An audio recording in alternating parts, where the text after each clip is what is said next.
Hi friends, आज हम लोग मनोविज्ञान का एक बहुत ही इम्पोर्टेंट चैप्टर के बारे में चर्चा करेंगे और बहुत ही इम्पोर्टेंट मैसेज छिपा हुआ है आज के विषय में। हम मनोविज्ञान की सारी छोटी छोटी थ्योरी आपको कहानी के रूप में समझाएंगे, क्योंकि मनोविज्ञान कहता है कि उदाहरण से जो चीज़ आपको समझ में आती है वो डायरेक्ट थ्योरी से नहीं समझ में आती। आपको किसी कहानी के जरिए आपको कोई बहुत अच्छा उदाहरण दे दिया जाए तो आपको वो थ्योरी आसानी से समझ में आ जाती है। तो उदाहरण सबसे बेहतरीन तरीका होता है आपको किसी थ्योरी को समझाने के लिए। तो हम कोशिश करेंगे कि मनोविज्ञान की जो आज की थ्योरी है उसको एक कहानी के माध्यम से समझाएं। बहुत ही इंटरेस्टिंग कहानी है, बहुत ही अच्छी कहानी है। तो कोशिश करते हैं आपके लिए एक छोटा सा उदाहरण पेश कर रहे हैं ताकि मनोविज्ञान की आपको एक छोटी सी बात समझ में आ जाए। तो आज का जो अपना टॉपिक है वो टॉपिक है किसी को ज़बरदस्ती खुश नहीं किया जा सकता है। आप किसी भी इंसान को ज़बरदस्ती खुश नहीं कर सकते हो। इसके पहले हमने चर्चा क्या करी थी कि किसी की उम्मीदों पर खरा उतरने की कोशिश न करें। ये पहली वीडियो में हमने चर्चा करी थी।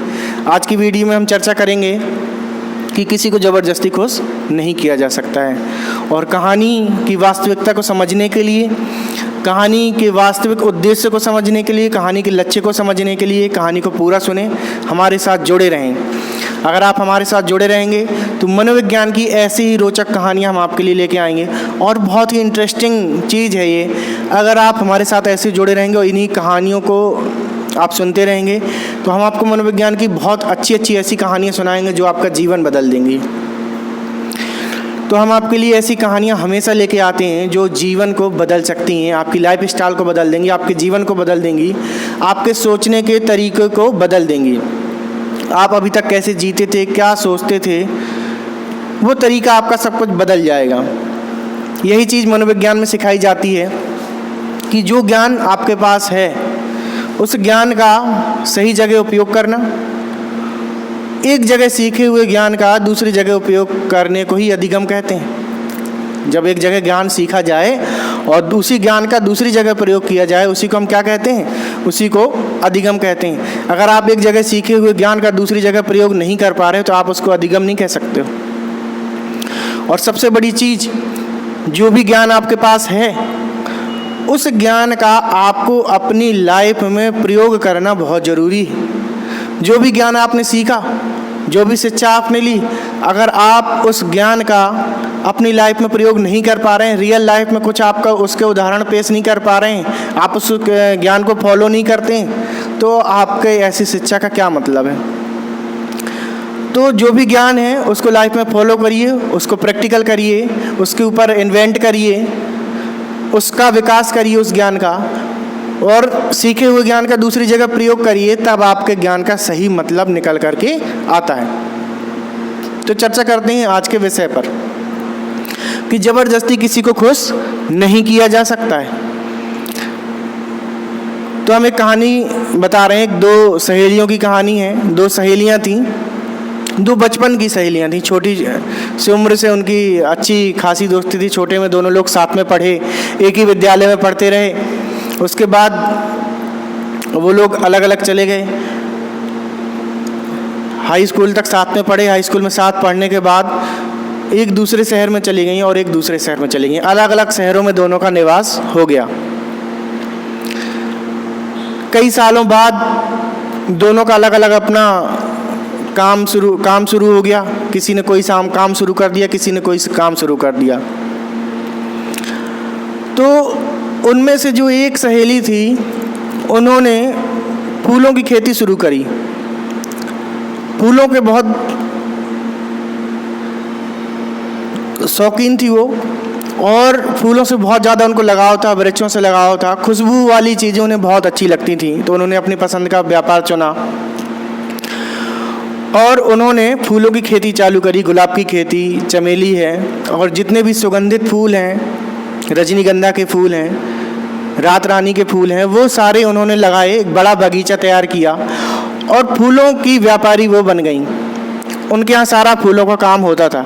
और उनकी जो दूसरी सहेली थी जो साथ में छोटे में पढ़ी, उन्होंने मछली का व्यापार शुरू किया। तो मछली का व्यापार वो करती थी।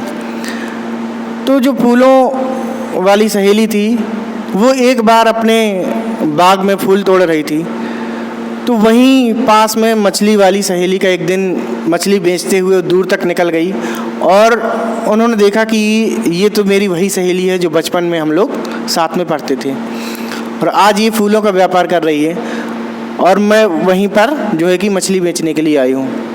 वो अपनी पुरानी सहेली को देख करके बहुत खुश हुई। बचपन की दोस्त किसी को मिल जाए तो बहुत खुशी होती है। तो दोनों लोग गए, साथ में मिले। दोनों सहेलियों को बहुत खुशी हुई जब बचपन के दोस्त बहुत दिनों बाद मिले थे। तो उन्होंने फिर उसको अपने घर पे लेके गई। वो मछली बेचने के लिए वहाँ तक चली गई थी घूमते घूमते। वो मछलियों की जो डलिया थी वो अपने सर पर लिए हुए थी, मछली बेच रही थी। वो उसको अपने कुटिया में लेके गई, जो कुटिया उसने बनाई हुई थी। बोले आज तुम बहुत दिन बाद मिली हो तो एक दिन रुक के जाना। तो उसने कहा ठीक है, आज मैं तुम्हारे यहाँ एक दिन रुक के जाऊँगी।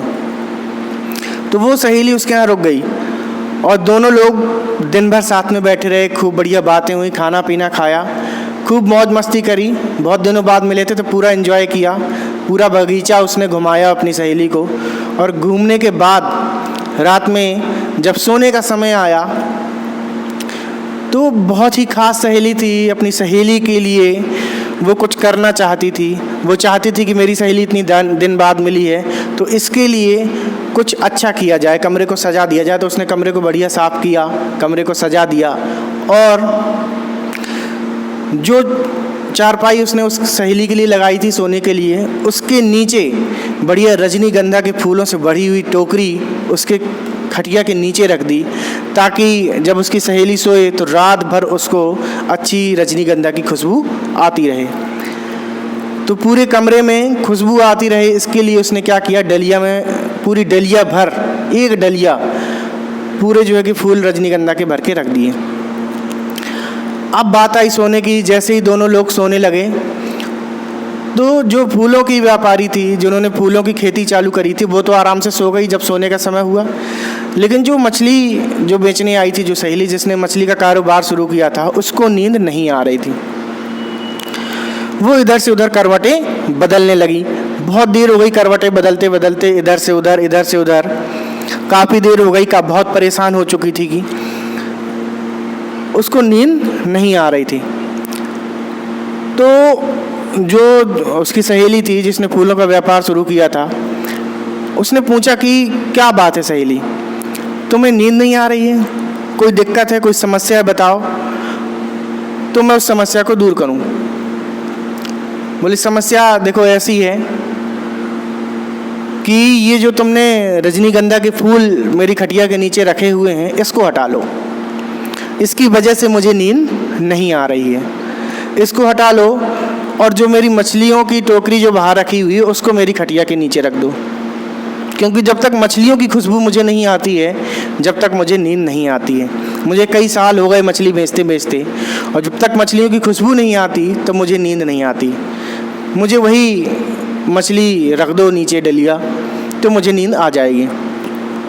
तो उसकी सहेली ने वो फूलों की टोकरी हटाई और मछलियों की टोकरी रख दी, और मछलियों की गंध जो आती है, जो बदबू आ रही थी, वो जैसे ही उसको मिली तो उसको नींद आ गई।